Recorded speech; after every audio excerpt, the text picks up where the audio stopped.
ده صباح الفل والورد والياسمين على عيونك يا ماما يا حبيبتي. فل ورد وياسمين؟ انت بتكلميني انا يا بت؟ طبعا يا ماما، هو في غيرك ورد وفل وياسمين في حياتنا؟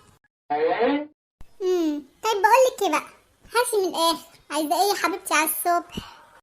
نصايه نصايه بس يا حاجه، هنزلها مع اصحابي وهطلع على طول.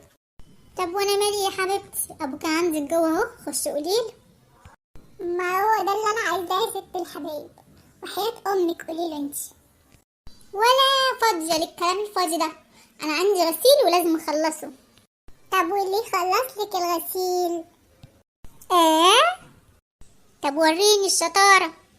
فريره. حلوه الحكايه دي والنبي.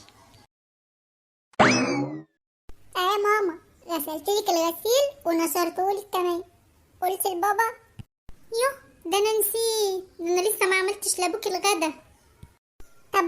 طب بصي يا ماما، هروح انا اعمل الغدا بسرعه، بس انتي والنبي قومي قولي له بقى. ماشي. عملت يا ماما الغدا اللي قلتيلي عليه، وغسلت المواعين كمان. ها قلتيله؟ يوه فكرتيني، ده ابوكي قال لي اصحى من النوم الاقي هدومي مكويه. ماشي يا ماما، هكويها انا يا ماما، بس قومي بقى صحيه. اذا كان كده ماشي. كويت الهدوم، وكويت كمان هدوم اخواتي، وكويت كل الهدوم اللي عايزه تتكوي لاخر الاسبوع. قلتيله بقى ولا لسه؟ قلتله طبعا، مش انت اللي طالبه مني؟ قلتله بس ما وافقش. ما وافقش ازاي يا ماما؟ طب وليه ما اقنعتيهوش؟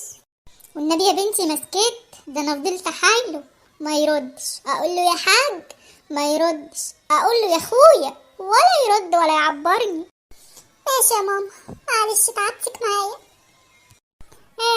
كان نفسي اساعدك والله يا حبيبتي. ما تصحوتونيش ليه يا ولاد؟ مش قلتلكوا ساعة وصحوني؟ سايبيني نايم من امبارح. يعني ايه يا حاج؟ يعني ماما صحتكش دلوقتي انت نايم من امبارح؟